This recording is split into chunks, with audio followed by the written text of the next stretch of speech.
start with talking about myself a little bit. I'm Ishita Kishore and I'm a native of Patna, Bihar. My father was in the Indian Air Force. वो भारतीय वायु सेना में wing commander थे. And मैं ये इसलिए mention कर रही हूँ क्योंकि उनका वायु सेना में होना एक बहुत बड़ा रोल था मेरा इस डिसीजन में. But I lost my father at a very young age. I was 7 years old. And after that मैंने नई दिल्ली से अपनी स्कूलिंग की है, एयरफोर्स बाल भारती स्कूल से. मैंने college Shriram college of commerce Delhi विश्वविद्यालय से किया है. इकोनॉमिक्स ऑनर्स में मैं ग्रेजुएट हूँ. उसके पश्चात मैंने 2 साल अर्नस्ट एंड यंग कंपनी में काम किया है कॉर्पोरेट सेक्टर में. And leaving that job was not easy. It was not an easy decision because I also had some admits from MBA institutes. And I understand from sir that many MBA candidates are also over here. So at that moment I think वो एक decision point था life में, how to decide why I want to do what I want to do and what should be my long term career plan. So that's when I sat and did the whole analysis. एक मैंने pros and cons list बनाई, जो opportunities हैं मेरे पास, corporate sector हो, MBA हो या फिर UPSC सिविल सर्विसेज हो. एंड मुझे ये लगा that civil services is a platform जहाँ पे हमें बहुत रिस्पॉन्सिबिलिटी थोड़ी से यंग एज में मिल जाती है. And secondly, apart from the fact that you have so many responsibilities, ये एक बहुत ही पर्सनली सेटिस्फाइंग जॉब है because you are so connected to the people. तो this is why I decided that मैं सिविल सर्विसेज परस्यू करूँगी. सब लोग सक्सेस की बात करते हैं लेकिन आज मैं अपने फेलियर्स के बारे में भी बात करना चाहूँगी.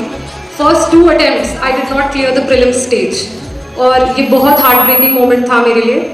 पर तब अपने आप को संभाल लेना is what helped me.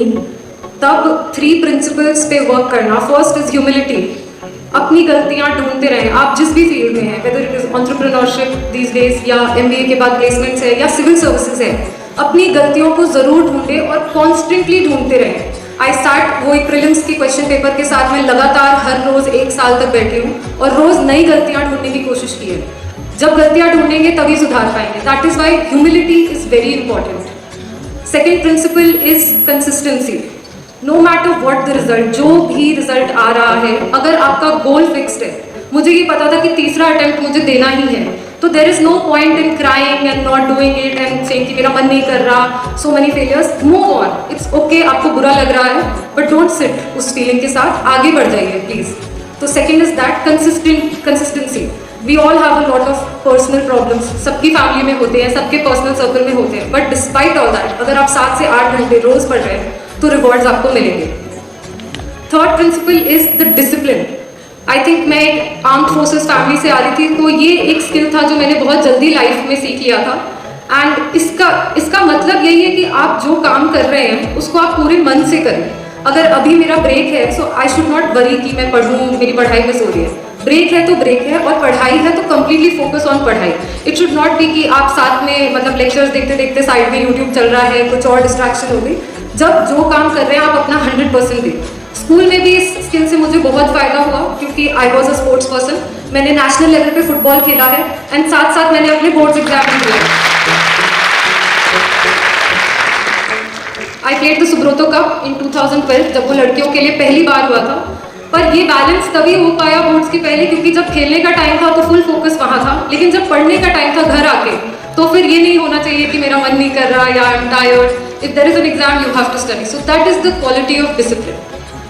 Moving on, अब मैंने बता दिया कि मैंने सिविल सर्विसेज क्यों चुना.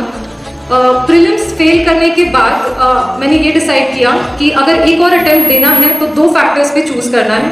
पहला, do you still have the stamina to go on for another year. एक पूरा साल बैठ के तैयारी करके अगर वो स्टैमिना है तभी वो करें. एंड सेकेंड, क्या मैं सेम पैशन के साथ एक और अटेम्प्ट दे सकती हूँ या नहीं. हर अटेम्प्ट के बाद हमारा पैशन थोड़ा कम हो सकता है. जब दोनों सवालों का आंसर येस था फिर रुकने का कोई सवाल ही नहीं था. Then I started full fledged preparation again with the same energy, same enthusiasm. And that is why I completed my mains preparation. Mains exam usually 3 महीने बाद होता है. मैंने घर पे बैठ के मेंस के पेपर दिए जब मेरे फ्रेंड सेंटर में दे रहे थे, ताकि जब मैं असली में मेंस दूंगी अगले साल कोई गलती नहीं होनी चाहिए वहाँ पे, क्योंकि प्रीलिम्स मेरे लिए ट्रिकी स्टेज था. सो that is the kind of enthusiasm that you also need in this long journey, और उसको सस्टेन करना थोड़ा सा मुश्किल हो सकता है. Finally, the interview stage, what helped me the most was peer group practice.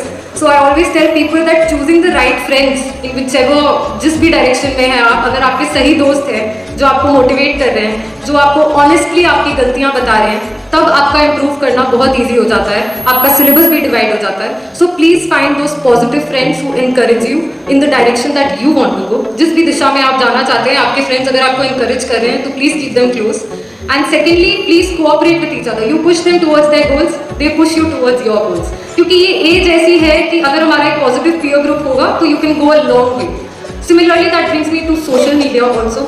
थोड़ा सा उसका यूज अगर आप कंट्रोल करेंगे, आपको सोशल मीडिया कंट्रोल करना है, सोशल मीडिया आपको कंट्रोल करे तो कुछ गड़बड़ है. तो इसलिए please try to keep a check कि क्या एल्गोरिथम्स हैं, क्या कंटेंट आप कंज्यूम कर रहे हैं. Please try to make a positive healthy ecosystem for yourself, ताकि आपके जो भी गोल्स हैं आप अचीव कर पाएं. इसलिए इंटरव्यू स्टेज में बहुत हेल्प हुई थी क्योंकि मेरा पीयर ग्रुप बहुत पॉजिटिव था. Finally, if there is one broad thing that I can say about UPSC, it's a quote by Michael Jordan. क्योंकि मैं एक स्पोर्ट्स पर्सन हूँ, मैं उन्हें फॉलो करती रहती हूँ. तो it goes like, stay true to the game and the game will stay true to you. If you shortcut the game will shortcut you. Again one more quote, क्योंकि मैं बहुत ज़्यादा कोट्स कलेक्ट करने की कोशिश करते रहती हूँ. It is by Michelle Obama and I end with that. This is the era for strong women. May we know them and may we be them. Thank you.